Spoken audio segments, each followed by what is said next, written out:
Olá, minha gente, estamos de volta, né? Prepara Enem e SSA de literatura.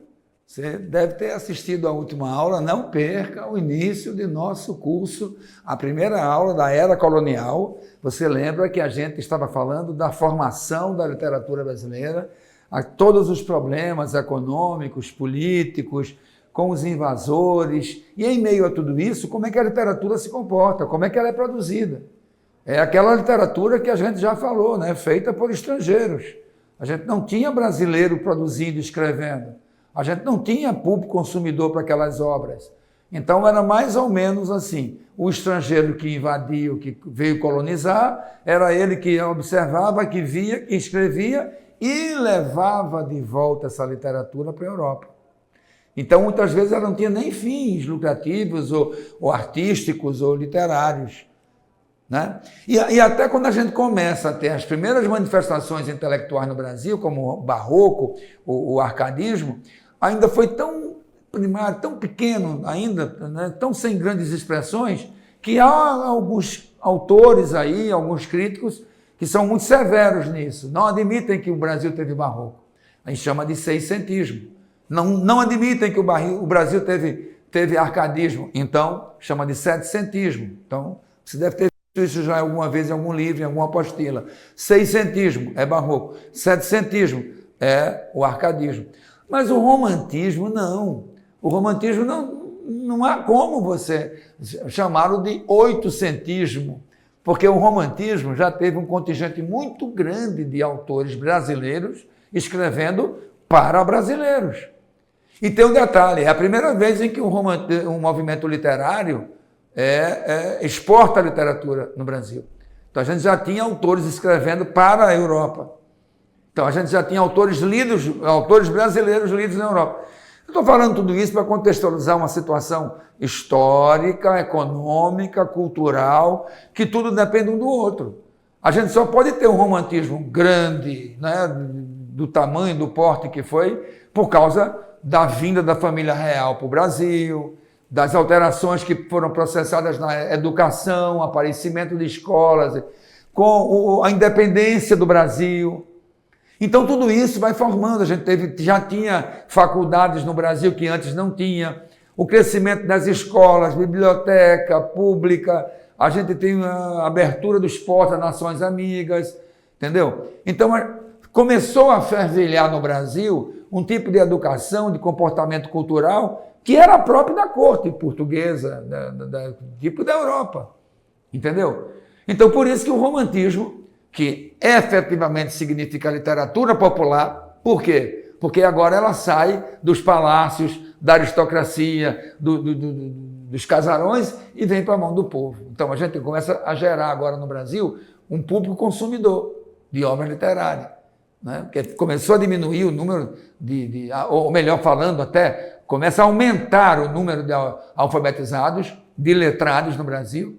A gente vai ter agora uma equipe, um grupo, uma geração de intelectuais formados em faculdades do Brasil, como Recife, a primeira faculdade de Direito do Brasil, depois foi São Paulo, entendeu? A Biblioteca Nacional, enfim, todo o investimento que se fazia agora para a educação no Brasil, no Primeiro Império.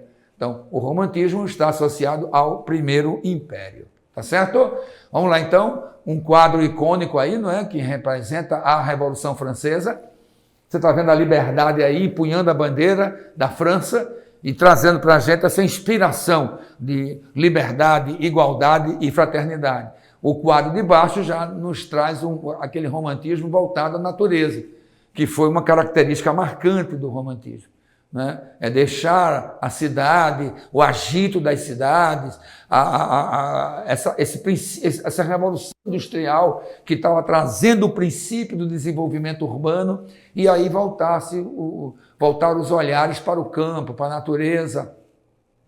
E aí tudo isso como reflexo também da religiosidade. Você está reparando que nesse bojo todo, nesse conjunto de características do romantismo, isso tudo nada tem a ver com o passado do arcadismo, que era racional, entendeu? Que era de uma literatura fixa, pronta e estruturalmente limitada. Agora não, agora é dar voos à imaginação. É isso que é o romantismo, tá certo? Não é somente história de amor.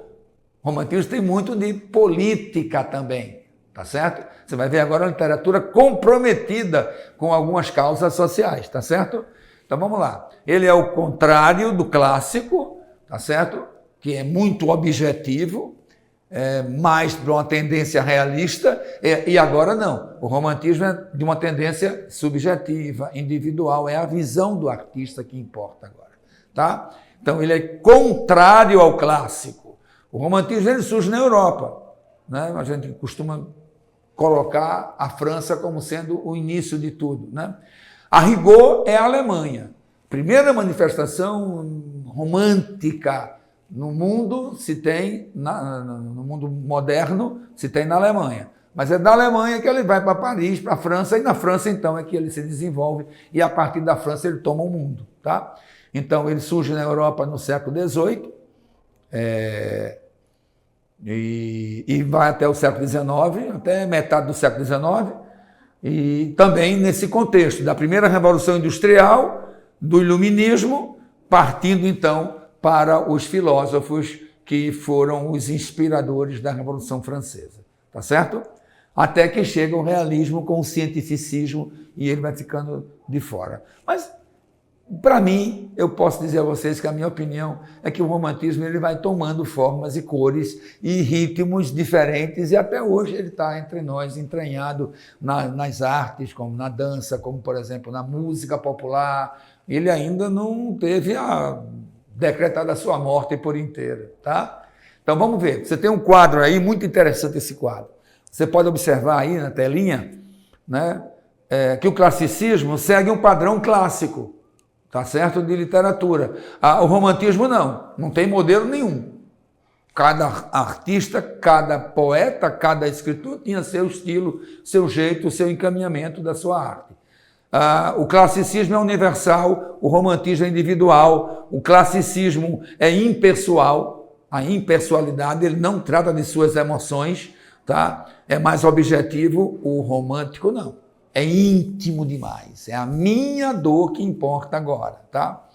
O clássico é muito do paganismo, não é? Porque está inspirado lá, né? Antes do cristianismo, então a mitologia greco-romana, a literatura pagã, agora não. Agora a inspiração é no cristianismo, tá? O clássico é a razão, agora a sensibilidade, o clássico é a erudição, agora vem o popular, o folclórico, aquilo que emana do povo, literatura romântica, quer dizer, literatura que vem do povo, é isso, não se esqueçam, não é apenas, porque a literatura romântica efetivamente fala de amor, não, a gente teve um veio político, social, a gente teve o regionalismo, a gente teve o indianismo, a gente teve o condolerismo, ele é muito rico, é de uma riqueza, daí eu dizia a você que essa base romântica faz com que ainda hoje ele sobreviva, né?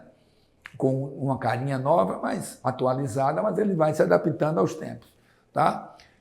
O clássico é muito disciplinado, é muito da técnica, mas o romantismo não, busca a liberdade, o sentimento, a paixão, o amor, por aí vai, tá?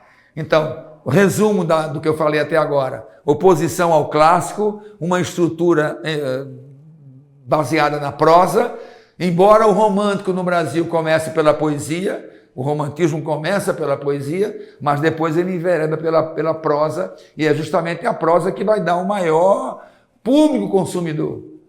O romance, a moda no Brasil passou a ser ler romance, que nesses 300 anos de Brasil, quer dizer, até o romantismo, de 1500 a 1800, predominantemente tivemos a poesia como literatura. Então, quando se falava de literatura, se falava de poesia. Tá? A prosa não tem espaço aqui no Brasil. Mas no romantismo, com o apoio do jornalismo, que desenvolveu-se também durante o romantismo, a gente vai ter o romance na prosa. Então, agora tem um público exclusivo de leitura de romances, que era moda no Brasil naquela época, tá certo?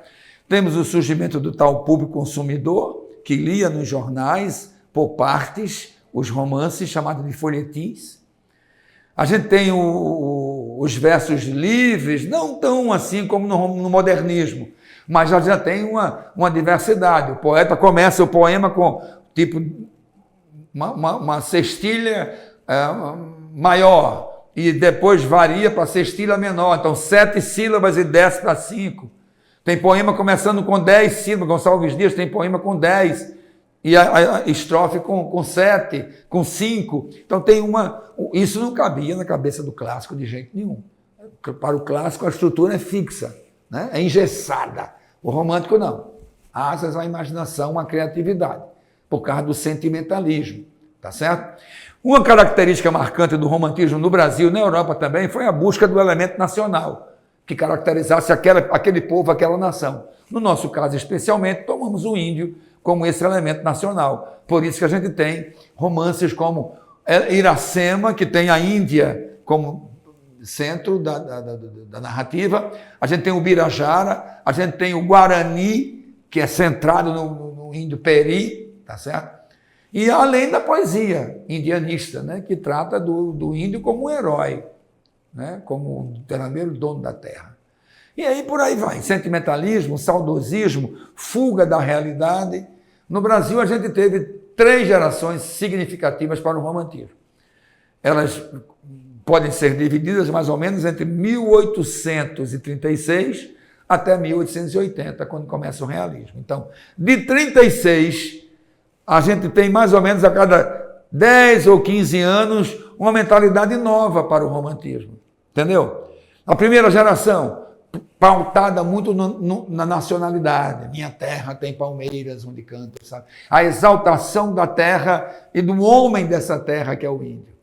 Já a segunda geração, a geração gótica, dark, depressiva, né? Uma geração drogada, de uma tendência ao alcoolismo. A tal fuga da realidade agora é levada muito a sério, a ponto de desejarem a morte ou de provocarem a própria morte. Então, foi um índice de suicídio no mundo inteiro, o Brasil também, um aumento de alcoolismo, uso de drogas, lícitas, ilícitas, entendeu? Então foi uma geração punk mesmo, como a gente chama hoje, né? Uma geração pesada, uma geração muito e também depressiva ao mesmo tempo.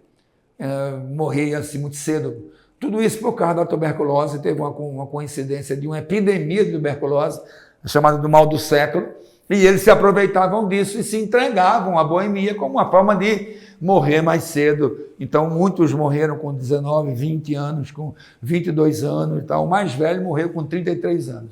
Então, um período muito curto, um dos mais importantes poetas do romantismo, morreu com 24 anos, que é o baiano Castro Alves, né? De passagem, teve até uma passagem significativa pelo Recife. Então, a primeira geração, muito pautada no nacionalismo, a segunda geração de fuga da realidade, essa geração depressiva do mal do século, a chamada geração byroniana, e uma terceira geração que agora rompe com tudo isso e vai ser politizada. Ela vai se engajar politicamente.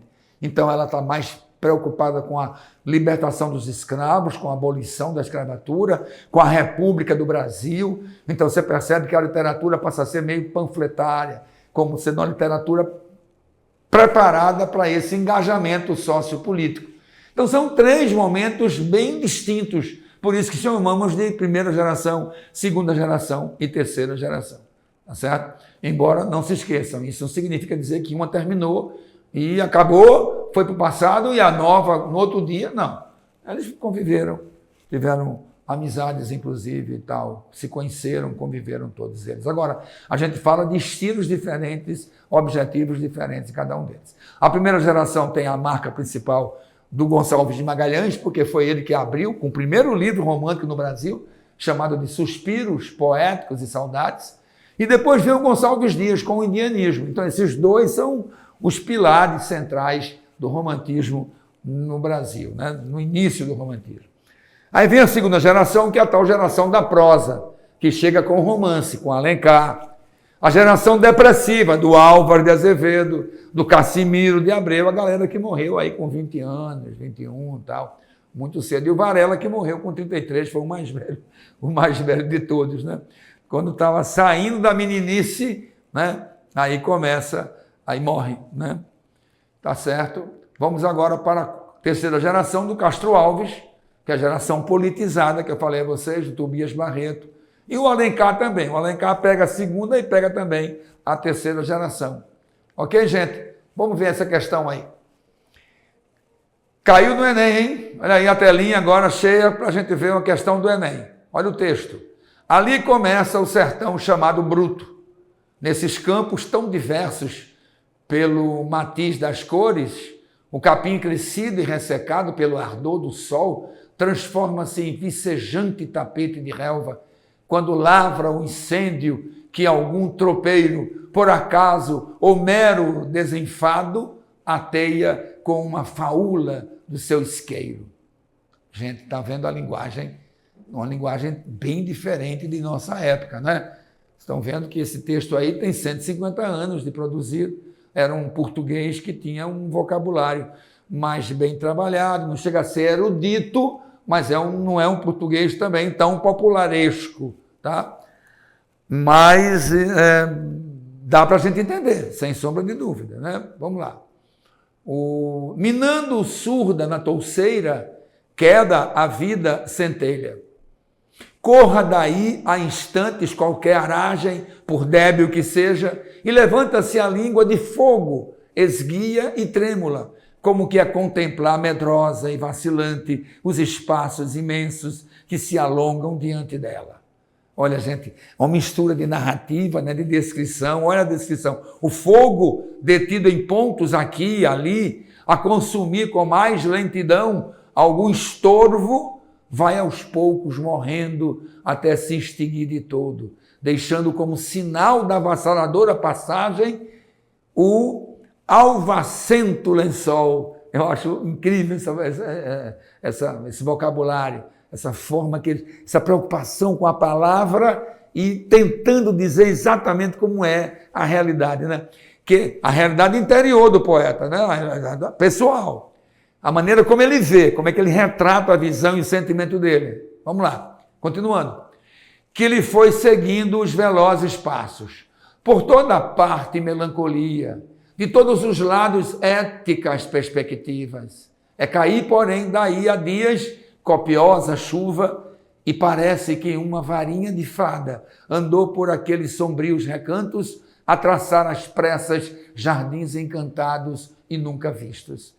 Entra tudo num trabalho íntimo de espantosa atividade. Transborda a vida. Você veja que a intenção do texto também é despertar em você uma sentimentalidade. É que você fique dourando pílulas, que você fique viajando na sua imaginação, dilatando esse sentimento, porque as palavras eram bem pensadas, eram palavras escolhidas para que despertassem em você esse sentimento. Tá certo? Então vamos lá. O romance romântico, isso é uma narrativa, portanto, é um romance, teve fundamental importância na formação da ideia de nação. Então, o romance está associado a uma narrativa que trazia para a gente essa nova nação. Não se esqueçam de que o Brasil estava independente de Portugal já. Isso aí é por volta de 1846, 1850, e o Brasil ficou independente de Portugal em 1822. Então a gente já estava vivendo, né, já estávamos vivendo um momento de exaltação da nossa nação livre, de nossa pátria. Então o sentimento de pátria começa aí no romantismo, de ser dono dessa terra e não ser mais o colonizado, o explorado, entendeu? Então por isso essa necessidade de encantar também com as palavras. Ok? Para trazer esse sentimentalismo. E usavam a natureza brasileira, que era exuberante, como ainda é, né? As paisagens brasileiras, tudo isso associado a um vocabulário rico, fino, delicado, sensível. Tá certo? Então, considerando o trecho acima, que acabamos de ler agora, é possível reconhecer que uma das principais e permanentes contribuições do romantismo para a construção da identidade da nação é, gente, a letra D, é a expansão dos limites geográficos da terra, né? A expansão que promoveu o sentimento de unidade do território nacional e deu a conhecer os lugares mais distantes do Brasil e aos brasileiros. Então, não se esqueçam disso. A grande preocupação com a formação da nação brasileira, do povo brasileiro, a grande preocupação que a gente tinha naquela época de delimitar, de definir o que era Brasil, entendeu? O que era o território brasileiro e, dentro disso, qual é a cultura, qual é o comportamento, portanto. Tá certo? Bom, no trecho abaixo, o narrador, ao descrever a personagem, critica sentimento um outro estilo de época. Preste atenção. Também houve quem fizesse crítica a esse sentimentalismo exagerado. Veja aí, naquele tempo contava apenas uns 15 a 16 anos. Era talvez a mais atrevida criatura da nossa raça. E com certeza a mais voluntariosa. Não digo que já lhe coubesse a primazia da beleza entre as mocinhas do tempo, porque isso não é romance, em que o autor sobredoura a realidade e fecha os olhos às sardas e espinhas. Estão percebendo agora, gente? Quando ele fala de dourar pílula, de encantar, quer dizer, de mentir, de fraudar a realidade, que muitas vezes não era tudo aquilo que o poeta via, né? Mas a maneira como eu olho para a minha terra não é a maneira como você olha para... Não é? Você olha para a minha terra. Né? Então, eu tenho olhares especiais para a minha terra, porque eu nasci lá, porque eu vivi, porque eu tenho uma história. Entendeu? Então, era muito importante que a gente conseguisse retratar essa coisa da visão pessoal. Mas muitas vezes caímos no erro do exagero. E aí ele critica, né? Que a gente fechava os olhos para os erros, para as falhas. Era bonita, fresca, saía das mãos da natureza, cheia daquele feitiço precário e eterno, que o indivíduo passa a outro indivíduo para os fins secretos da criação. A pergunta é, a frase do texto em que se percebe a crítica do narrador ao romantismo está transcrita na alternativa A. É o que eu falei agora. O autor sobredoura a realidade, quer dizer, ele exagera na descrição, ele exagera na idealização da mulher, da natureza, da pátria, enfim, dos costumes. Tudo de sua terra era melhor, era mais bonito, era mais limpo. É a visão de quem está envolvido emocionalmente, né? Então ele diz, olha, não é essa visão que sobredoura a realidade e fecha os olhos às sardas e espinhas. Quer dizer, é como se tivesse um filtro ali. Você entende bem de filtro hoje, né? Então, o poeta, o escritor, o romancista romântico, ele olha tudo com filtros. Ele olha tudo como se fosse ali uma maneira de sobredourar as coisas. Então, isso é a marca do romantismo. Por isso que a resposta é a letra A, porque no texto, de uma maneira muito delicada, o autor faz uma crítica a esse comportamento romântico. Ok, minha gente? Fica aí, então, a dica para você dar uma leiturazinha no romantismo, nos autores românticos, principalmente poetas e romancistas, e a gente, na próxima aula, vem com realismo. Forte abraço e até lá!